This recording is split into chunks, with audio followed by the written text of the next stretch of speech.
की सच्ची संपत्ति यदि कोई हो तो आपके पूर्वजों ने दूरदृष्टि संपन्न विवेक युक्त जो पुरुषार्थ उस समय किया था 7 अक्टूबर 1924 को, कि एक महान महिमा मंडित मुनिराज को आचार्य पद प्रदान किया था, जो आगे चल करके चारित्र चक्रवर्ती के रूप में सर्वत्र प्रसिद्धि को प्राप्त हुए।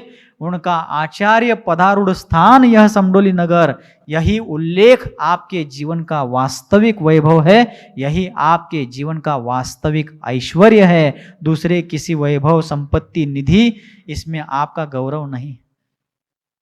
कळा लागले काय? मग महाराज आम्ही आयुष्यभर घाम गाळा लागलो त्याचं काहीच नाही म्हणा की. खरं बघितलं तर त्याचं काहीच किंमत नाही. खरं बघितलं तर लोकव्यवहारात आहे, एका अपेक्षेनं आहे थोडंफार, पण वास्तविक पाहता, वास्तव में देखा जाए तो आप समडोली वासियों की जो जो उस समय से आज तक और आज से आगे तक इस समडोली में हुए थे, हो रहे होंगे, उन सबके गौरव का मुख्य कारण यही होना चाहिए कि हमारे पूर्वजों ने उन महान आचार्य देव को उस उच्चासन पर बिठाया जिस उच्चासन के आगे स्वर्गीय इंद्र देव भी नतमस्तक हो जाते हैं। ऐसे आचार्य देव का आचार्य पदारूढ़ स्थान यह समडोली नगर, जिसके हम रहिवासी हैं। कहाँ के रहिवासी हैं? बचपन में विद्यालयीन जीवन में हमने एक फिल्म देखी थी, कदाचित आप लोगों ने भी देखी होगी, मनोज कुमार की है पूरब पश्चिम। कौन सी? उसमें एक गीत आता है, बहुत प्रेरणादायक है, बहुत ही आनंददायक वह गीत है। भारत का रहने वाला हूं, भारत की बात सुनाता है, प्रीत जहां की रीत जहां, मैं गीत उसी के गाता हूं, भारत का रहने वाला हूं, भारत की बात सुनाता हूं। जिस प्रकार उनको अभिमान था, हमें भी है, आपको भी है, लेकिन और एक अभिमान होना चाहिए। यहाँ पर हमारे पूर्वजों ने वह कार्य किया है जिसके आगे संपूर्ण जैन संस्कृति, जैन जगत सदैव ऋणी है।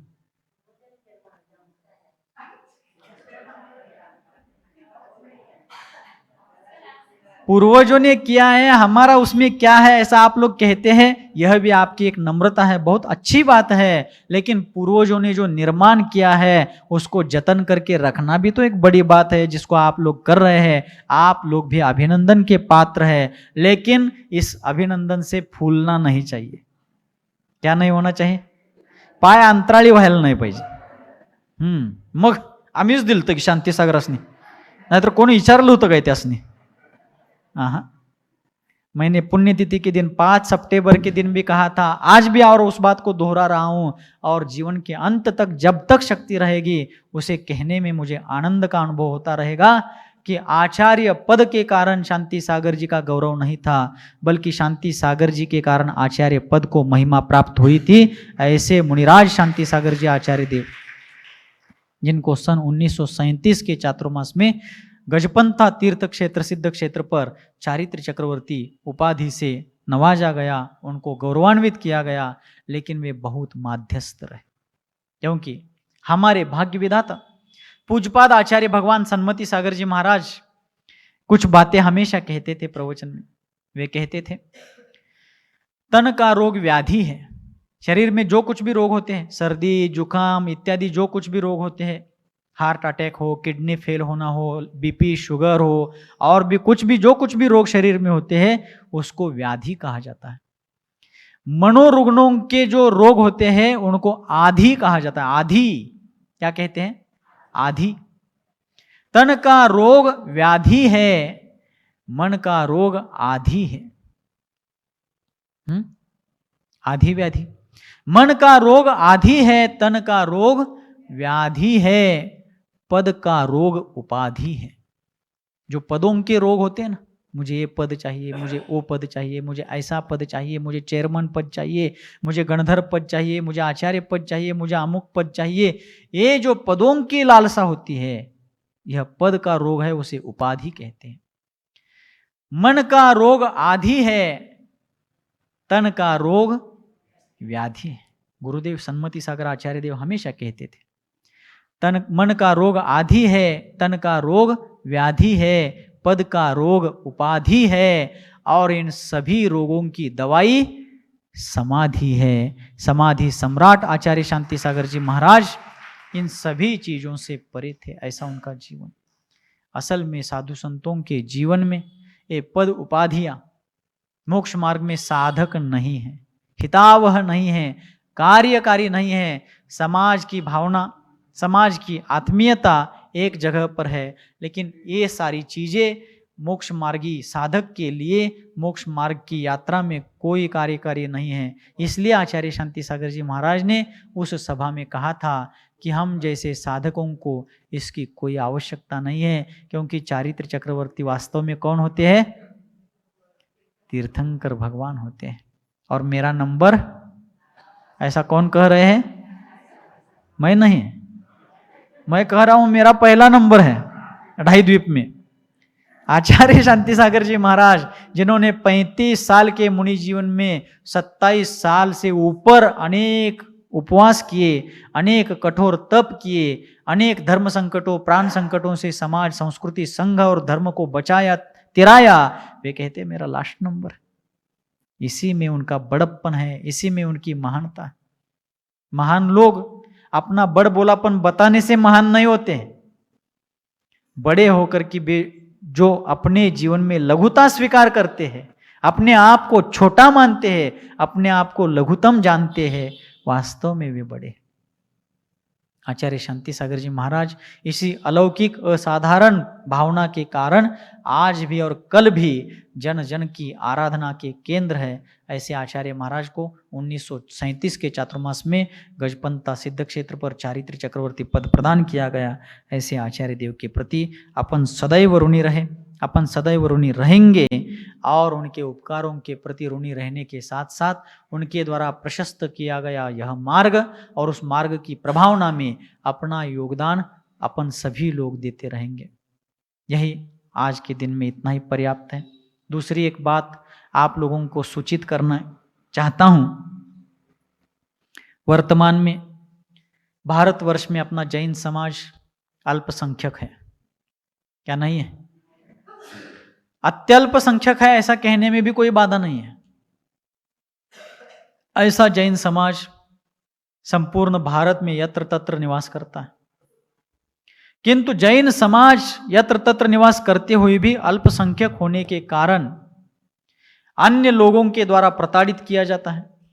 जैन समाज के ऊपर अनन्वित अन्याय भी बहुत से स्थानों पर आज धार्मिक नाम पे हो रहा है, जिसका प्रत्यक्ष और ज्वलंत उदाहरण है अंतरिक्ष पार्श्वनाथ शिरपुर में, जहां पर रोज श्वेतांबर लोगों के द्वारा गुंडागर्दी की जा रही है। बाउंसर्स को, बाउंसर मतलब जो गुंडागर्दी करने वाले ऐसे जो लोग होते हैं, उन लोगों को वहां पर आए हुए श्रद्धालुओं के ऊपर, धर्मात्माओं के ऊपर, पूजा पाठ करने वालों के ऊपर, त्यागी व्रतियों के ऊपर उपद्रव करने के लिए वेतन के रूप में वेतन दे करके उनको वहां रखा गया। रोज हंगामा होता है, रोज वहां पर कीचड़ मचता है, रोज वहां पर वाद विवाद होते हैं, रोज वहां पर लड़ाई झगड़े होते हैं। वहां पर सिर्फ अंतरिक्ष पार्श्वनाथ भगवान की प्रतिमा के बारे में एक मेक के प्रति दावे प्रतिदावे थे। असल में वह मूर्ति दिगंबर जैन प्रतिमा ही है, लेकिन व्यापारी बनो और बाद में जाकर के सत्ताधीश बनो, व्यापार करने के लिए अंग्रेज आए और आगे जाकर के देश के राजा और देश के मालिक बन गए। श्वेतांबरों की चाल भी वही है। कितने ही मंदिरों पर हो, शिरपुर में इतने दूर क्यों जाते हैं? यही कुंभोज बाहुबली अपने यहाँ पहाड़ पर जो श्वेतांबर मंदिर है वो श्वेतांबर मंदिर नहीं, दिगंबर मंदिर है। उस मंदिर के नीचे भूगर्भ में हम लोग जाकर के आए, वहां पर कितनी धातु की प्रतिमाएं दिगंबर मुद्रा में आज भी रखी हुई है, लेकिन वो मंदिर उनके कब्जे में कुंभोज बाहुबली में गया कैसे? एक बार किन्हीं श्वेतांबर ने अपनी एक प्रतिमा थोड़ी देर के लिए हम यहां रखते हैं और बाद में निकाल करके ले जाएंगे, ऐसा बहाना बना करके श्वेतांबर प्रतिमा अपने यहां मंदिर में, ऊपर के मंदिर में रख दिया। और रखने के बाद हमारे दिगंबर बंधुओं ने ध्यान नहीं दिया, कुछ दिन रखते रखते रखते कुछ काल बीत गया और फिर उन्होंने दावा कर दिया कि हमारी प्रतिमा कब से यहां पर रखी हुई है, ये मंदिर हमारा। कितने ही जगहों पर हमारे मंदिर उन्होंने हड़प लिए। और मराठी में एक कहावत है, चोर तो चोर,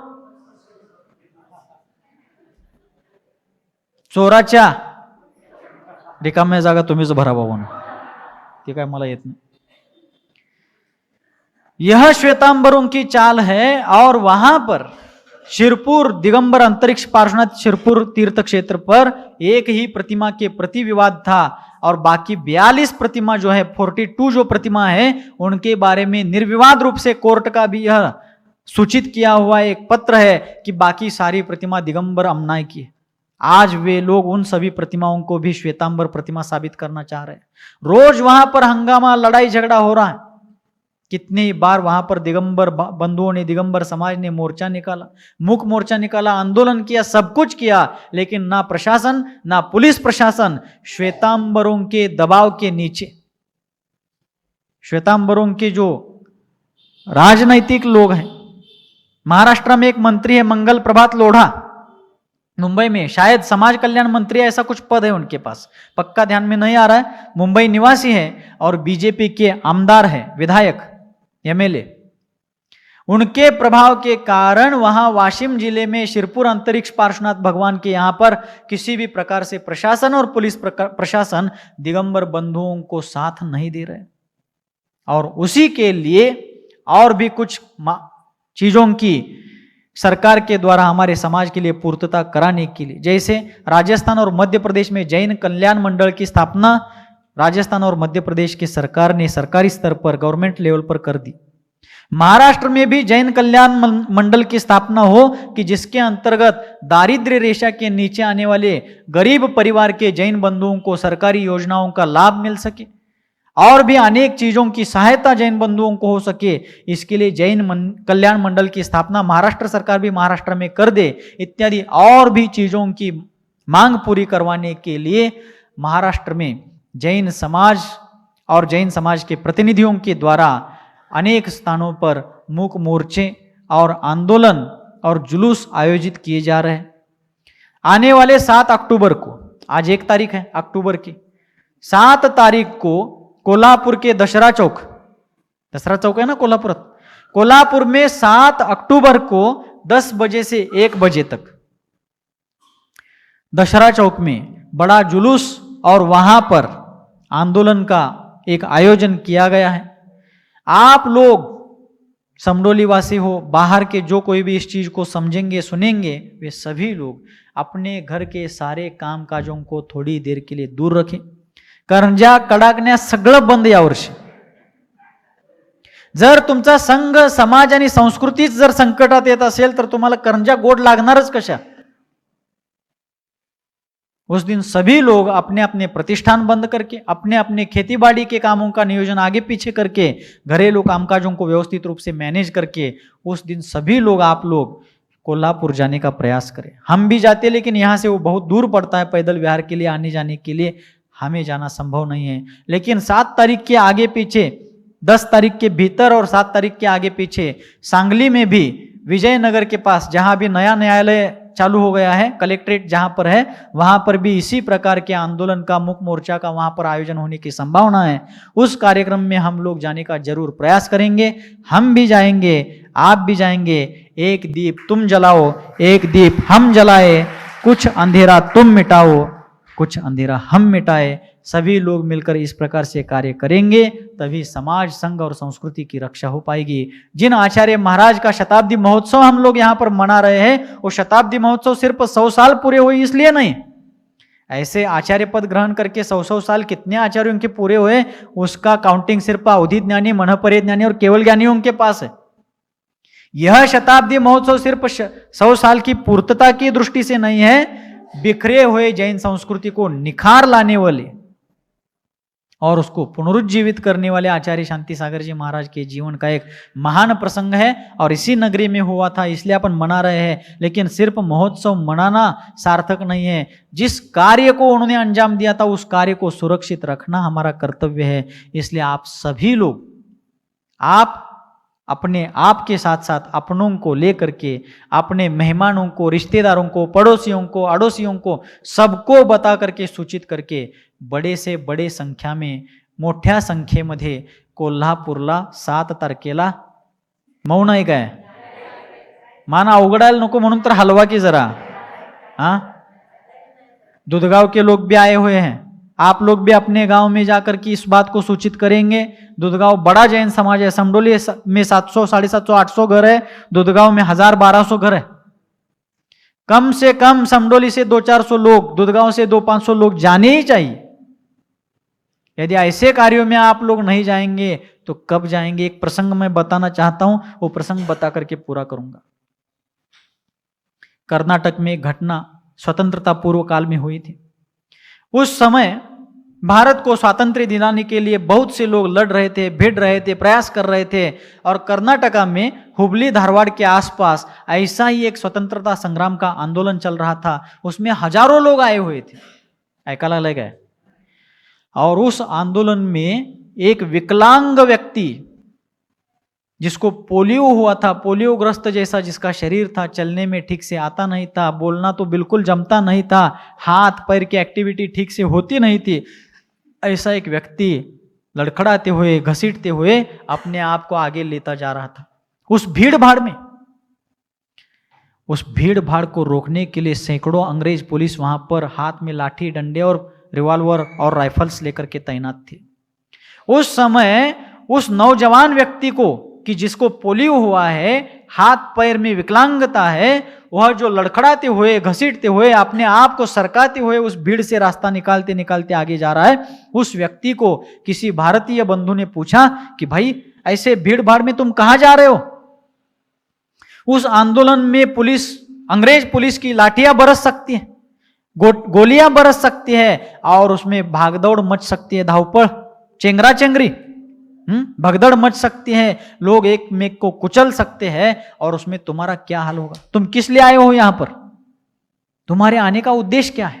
ऐसा जब उस विकलांग व्यक्ति को पूछा गया, जिसका शरीर विकलांग था लेकिन मन सकलांग था, वह भारतीय बंधु, वह विकलांग व्यक्ति कहता है, सुनो सुनो सुनो, वो कहता है कि देखो, इतनी भीड़ में जब अंग्रेजों के गोली, लाठियां बरसेंगे, कोड़े बरसेंगे, गोलियां बरसेंगी, तब भी मैं इस भीड़ भाड़ से बच करके, भाग करके सुरक्षित स्थान पर जाने के लिए समर्थ नहीं।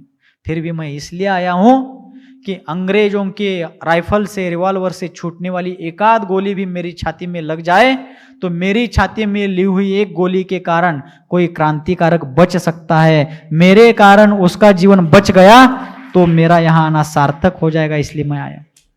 अपन को गोली तो नहीं खाना है, गाली तो नहीं खाना है, बस वहां उपस्थित होकर के उस अभियान में साथ निभाना है। तो आप सभी लोग अपने आपके साथ साथ अपनों को लेकर के वहां जाए।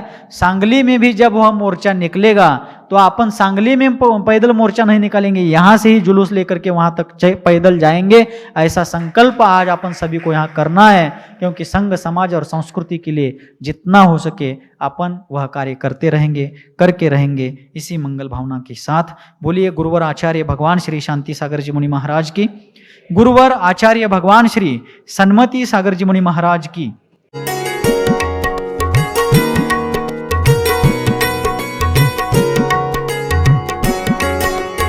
स्वभाव प्रेक्षात